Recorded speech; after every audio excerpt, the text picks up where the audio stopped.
Everyone, চলে এলাম আর একটা নিউ রান্নার ভিডিও নিয়ে।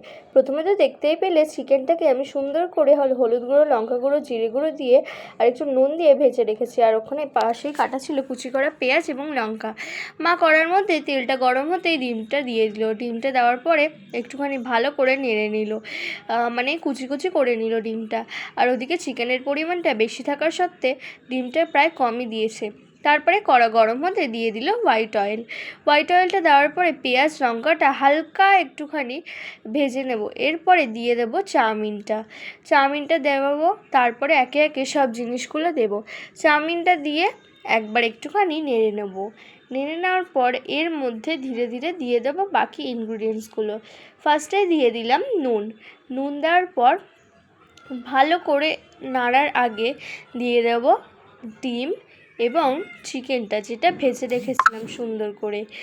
এবং চিকেনটা দেওয়ার পরে সুন্দর করে নেড়ে নেব। নাড়ার পরে বাকি যে ইনগ্রিডিয়েন্টসগুলো সেগুলো দেব। তার আগে বলে দিই এর মাঝে, আর এখানে কিন্তু দিয়ে দিচ্ছি চাউমিন মশলা, যেটা বলতে ভুলে গেছিলাম, সরি।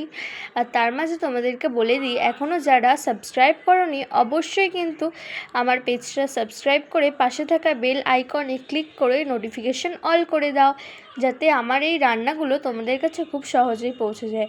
এই যে মা নেড়ে নিল, নাড়ার পরে দিয়ে দিল 2 ঢাকনা ভিনিগার। আর ভিনিগার দেওয়ার পরে এবার দিয়ে দিচ্ছে সয়া সস 2 ঢাকনা।